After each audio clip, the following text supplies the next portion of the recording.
Les vacances d'été, l'occasion pour beaucoup de faire des activités au soleil, comme aller à la plage. Et je déteste ça! Non mais sérieux, les plages c'est horrible! La chaleur insoutenable, le sable qui colle à la peau, le contact avec l'eau salée, oh dégueulasse!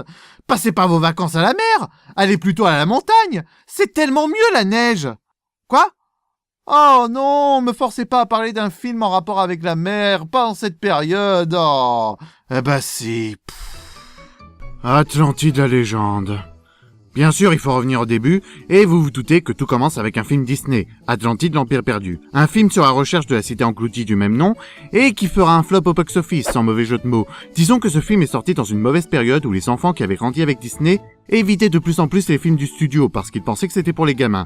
C'est aussi une période où le public était plus hypé par les films d'animation en images de synthèse, ce qui n'empêchera pas le voyage de Chihiro d'avoir un meilleur succès. En ce qui me concerne, j'aime le long métrage pour son côté exploration, pour sa mythologie prenante, et pour ses personnages à la personnalité attachante. Mais le film accumule pas mal de défauts d'écriture qui font que je ne pleure pas sur son échec. Le plus gros point noir pour moi, c'est son méchant le commandant Rourke. Ouais, le mec qui veut s'emparer du cristal qui sert à faire vivre le peuple d'Atlantide pour aucune autre raison que l'argent, préférant mettre en péril la cité plutôt que de prendre d'autres trésors inestimables qui ne sont pas vitaux aux Atlantes. Vous étonnez pas si vous ne le voyez pas souvent dans les top 10 de méchants Disney. Alors c'est un bon divertissement, mais ça ne me touche pas au point de souhaiter voir ce film dans Kingdom Hearts. Je pense même que je serais déçu vu le nombre de films qui le mériteraient plus. Tout ça nous amène à notre film du jour, parce que l'Empire perdu a beau avoir été mal reçu à l'époque, ça reste un film Disney, les boîtes spécialisées dans le repompage ne se sont pas privées, et aujourd'hui ce sont les cas de Colton Film qui nous intéressent, une entreprise qui a été fondée en 1988 par la réalisatrice Tian Eskenazi. S'il y a le terme nazi dans son nom, ça promet. Il n'y a pas grand-chose à dire sur eux, à part que...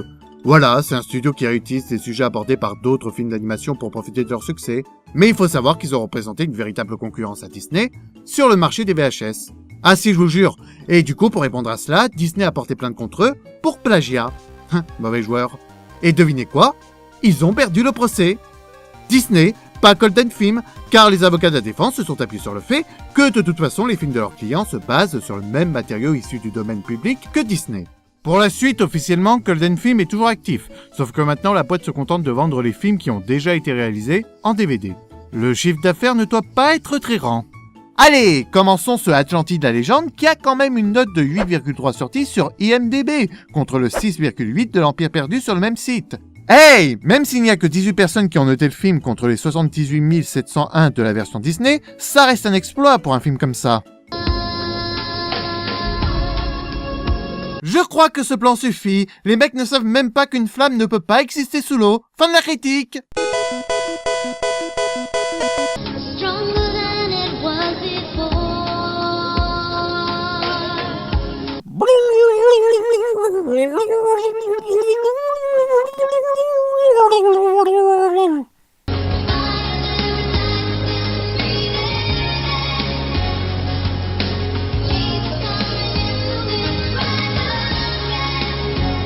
Oh mais que c'est mou, que c'est ennuyeux. Allez, quelque chose de plus speed, plus nightcore.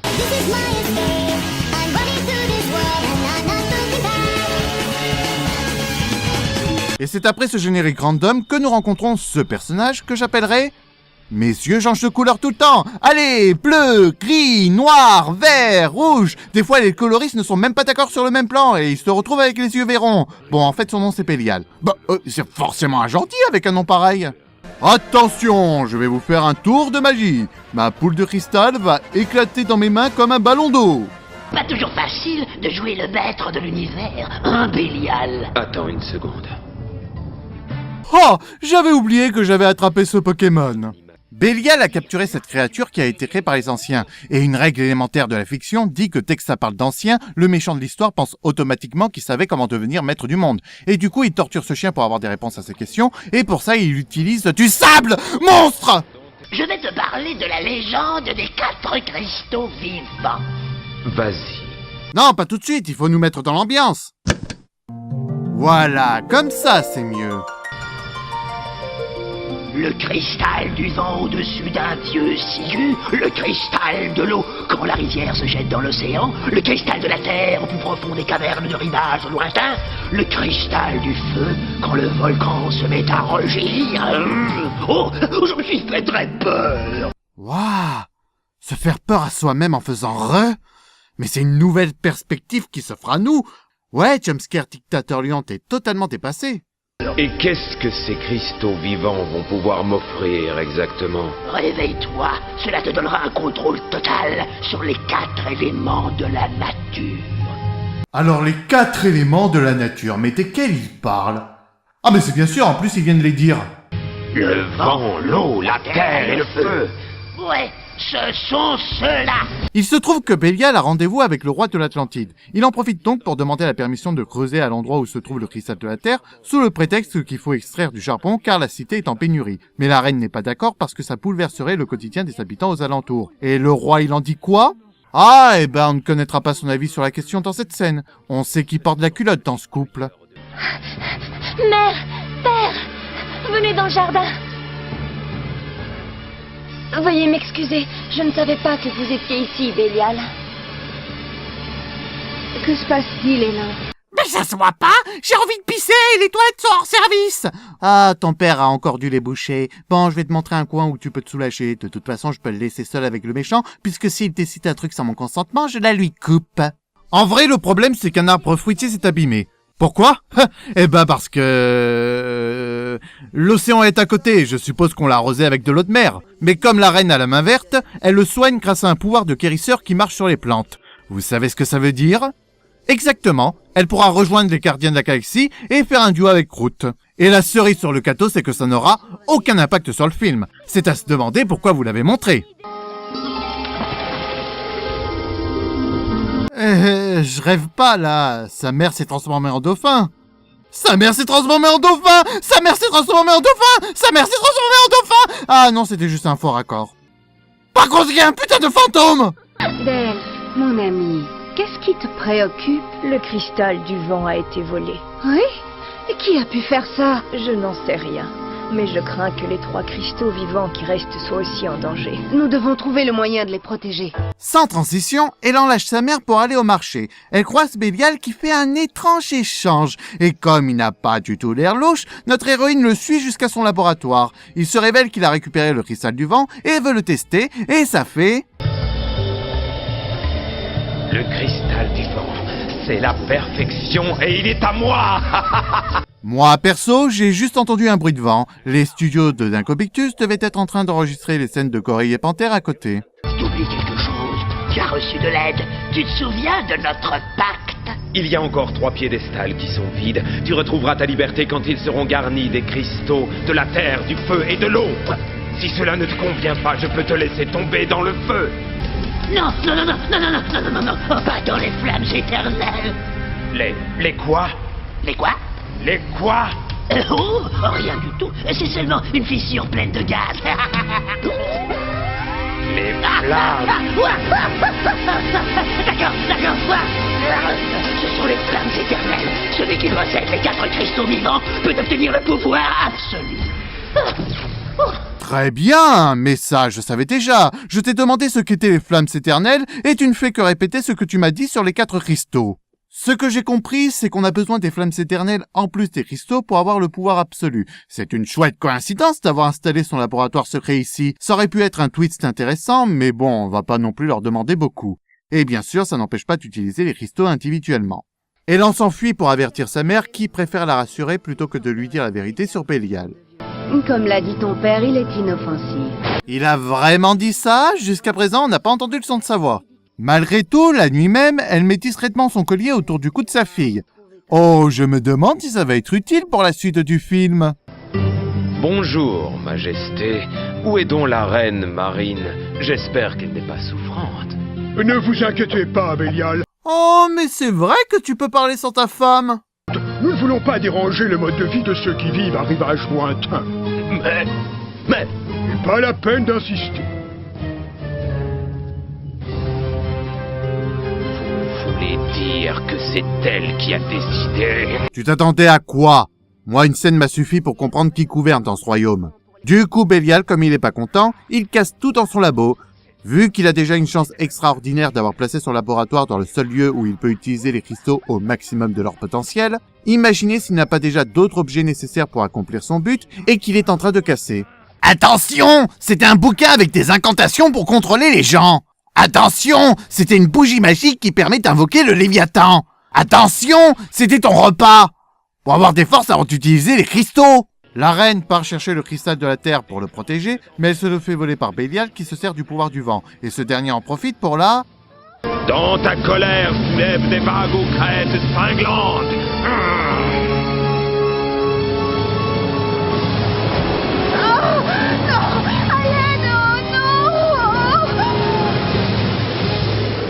Ouais.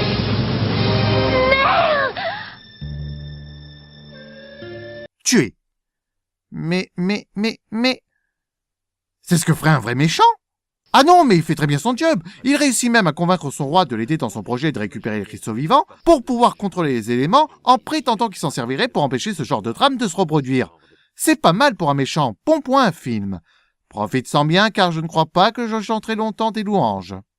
Dévastée, Elan se fait consoler par Delphes, le fantôme de tout à l'heure qu'elle peut voir maintenant alors qu'avant non.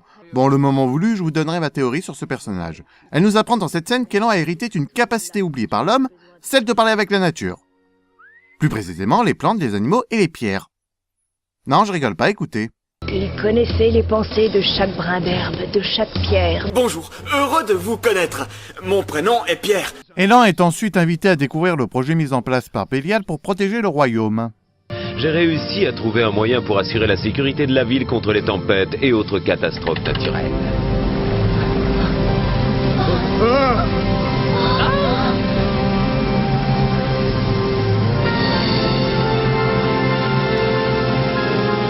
Princesse, ceci est un dôme protecteur. Il sera déployé tous les soirs et chaque fois que la moindre goutte apparaîtra. À chaque goutte? T'es sûr de toi? Là, je me promène dans Atlantide et j'arrose les fleurs avec de l'eau de mer. Oh, une goutte! Vite, activez le dôme! Je voudrais avoir des ailes pour pouvoir partir d'ici. Alors sors de la ville, qu'est-ce qui t'en empêche? Le dôme n'est pas activé 24 heures sur 24! Le peuple se fiche de tout dans cette ville. Pourtant, il s'occupe encore très bien des plantes, vu qu'il les arrose à l'eau de mer. Vous pensez peut-être que cette blague ne marche pas, mais comment vous expliquer que les arbres aient dépéri aussi vite? Donc notre Obi-Wan Woman, qui fait aussi Marine la Bonne Fée, apparaît pour lui montrer un téléporteur magique qui les transporte hors de la cité. Et attendez, mais s'il y a un téléporteur, le roi doit forcément être au courant. Donc ça ne le dérange pas qu'on l'utilise pour aller dehors. Enfin, en partant du principe qu'on en ait vraiment besoin pour quitter la ville.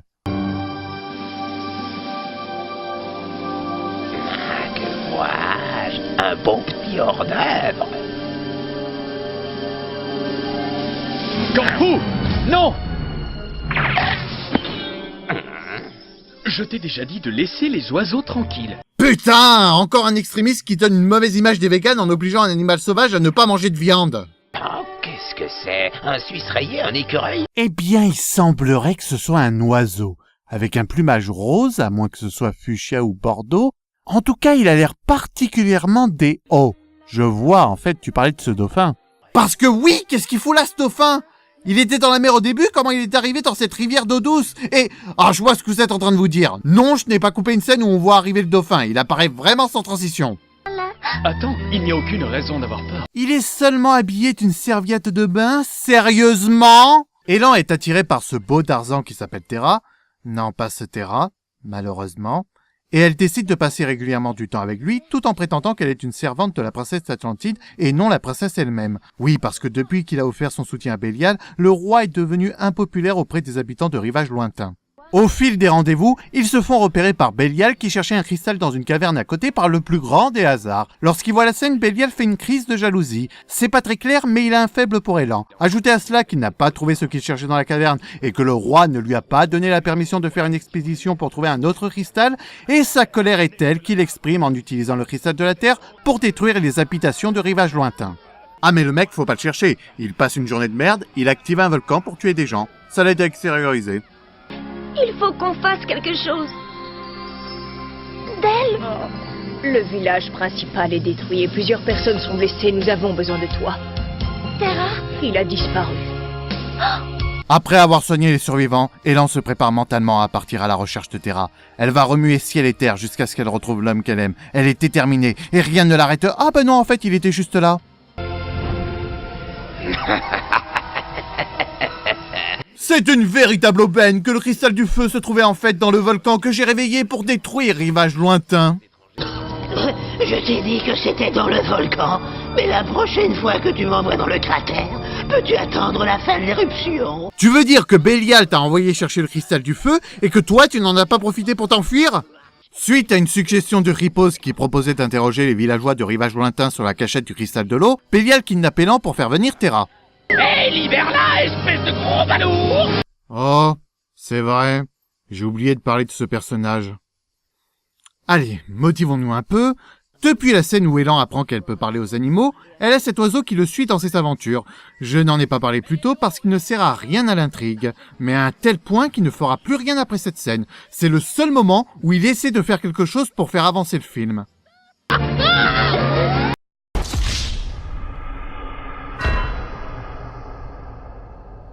Dis à Terra que s'il veut revoir sa petite amie, il devra négocier avec Bélial. Attends, Bélial peut la voir ? C'est la première personne, en dehors d'Elan, sa mère et l'oiseau, qui peut la voir. Ça veut dire quoi, que ce n'est pas un fantôme? Mais comment vous expliquez son apparition fantomatique de tout à l'heure? Bon bah comme Delphes n'est pas un fantôme, elle a prévenu Terra qui s'infiltre au palais, mais il tombe sur la carte de Royal qui le met KO. Terra est emmené chez Bélial où il est interrogé sur l'emplacement du cristal de l'eau, mais comme il ne sait rien à ce sujet, la vraie révélation de ouf que dingue qui est faite dans cette scène, c'est que Terra apprend que Elan est la princesse d'Atlantide. Excusez-moi, mais s'il a été escorté jusqu'au laboratoire de Bélial, les gardes n'auraient pas dû remarquer que la princesse était prisonnière? Ah mais c'est vrai ça! Bélial, vous êtes arrêté pour haute trahison!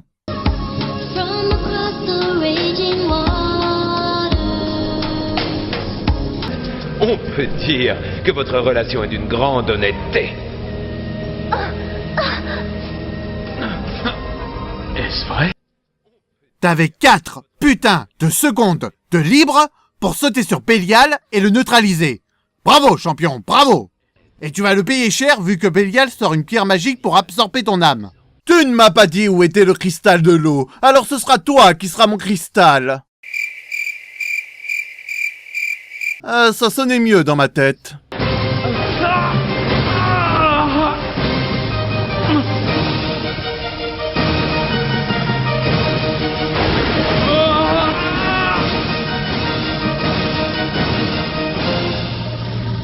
Dire que ce matin encore, je ne savais pas que j'avais cet objet. Bélial enferme Elan près du gouffre des flammes éternelles le temps qu'il trouve le cristal de l'eau. Elan est désespéré, mais sa mère réapparaît sous forme de fantôme Jedi pour lui donner des conseils. Ceci dit, si on compare avec le traitement du personnage de Delphes, ce n'est peut-être pas un fantôme, mais sa mère qui a vraiment survécu. Après, elle est juste là pour dire à sa fille qu'elle a les mêmes pouvoirs que Daredevil sans être aveugle. Et ainsi, Elan trouve un passage vers le laboratoire, elle récupère la pierre où est enfermée l'âme de Terra, et que bien évidemment Bélial a laissé en évidence, et s'en sert pour redonner vie à son petit ami. Et tu sais te servir de la pierre parce que... Malgré cette résurrection, Terra croit qu'Elan l'a piégé et ne lui fait plus confiance. Et même si le pouvoir de la chanson d'amour et des images recyclées est invoqué pour le faire changer d'avis, il se tirera à la première occasion, préférant avertir son peuple sur les actions de Bélial plutôt qu'aider Elan à l'arrêter. Ah, et il hyper ripose au passage. Excusez-moi les tourtereaux, je suis là. Qu'est-ce qu'on attend? On pourrait peut-être faire un petit marché. Et vous vous dites que ce marché consiste à révéler là où se trouve le cristal de l'eau pour le récupérer avant Bélial? Bah non, vu qu'il le propose après sa libération. Excusez-moi, je crois pouvoir être utile à mon tour. Princesse, après tout, je vous dois ma liberté. Est-ce que tu sais où il est? Oui, en quelque sorte. Il y a une carte secrète à la pierre du crépuscule à Rivage Lointain. C'est tout ce que je sais, je jure. Elle se rend à l'endroit indiqué pour trouver cette carte, mais pour la faire apparaître, il faut utiliser une clé. Alors, quel objet a été introduit plus tôt dans le film et qui n'a pas encore servi? Le collier de sa mère, gagné! Et elle le devine instantanément. Sa mère ne réapparaît même pas pour lui donner un indice.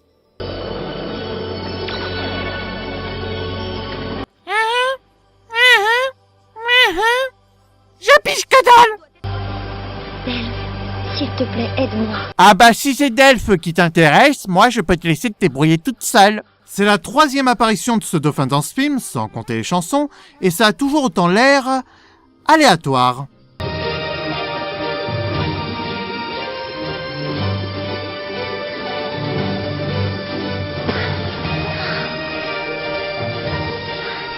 y est, je le vois. Il est là.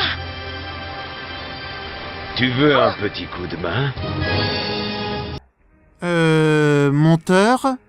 Bélial! Fourbe! Vous m'avez suivi jusqu'ici!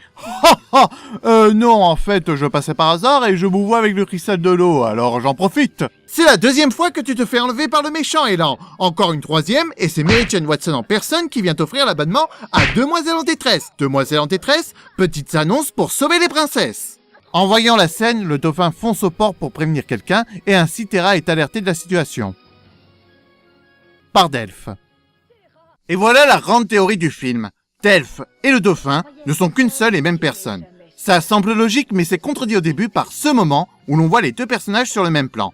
À moins qu'à ce moment-là, Delphes en dauphin ait fait une projection astrale de son être, comme dans la série Jackie Chan, pour parler avec la reine tout en jouant avec Elan.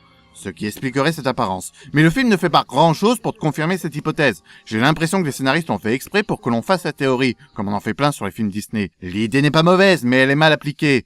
Là, on a l'impression que Delphes est bien le dauphin, mais que sa scène de transformation a été coupée au montage. Terra fonce pour sauver Elan et son père, mais il ne réussit pas à arrêter Bélial qui passe en mode démon grâce aux cristaux. Il se met à provoquer des catastrophes naturelles faisant au passage des victimes. Même quand il est heureux, il doit tuer des gens. Mais qu'est-ce qu'il lui faut au final?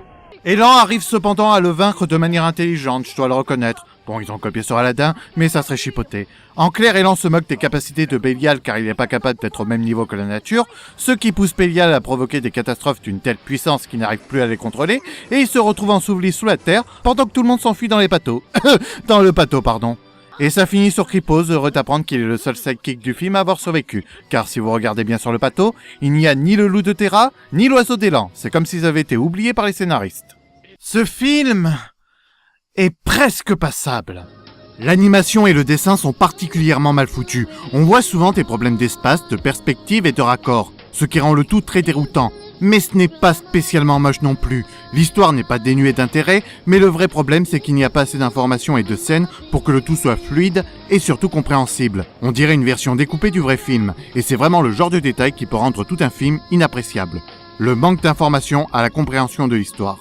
Allez, maintenant que j'en ai fini avec toi, tu retournes dans le magasin cage où je t'ai acheté. Quoi? Le cristal de l'eau? Mais comment?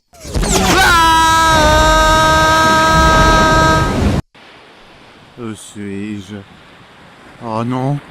Non. Non.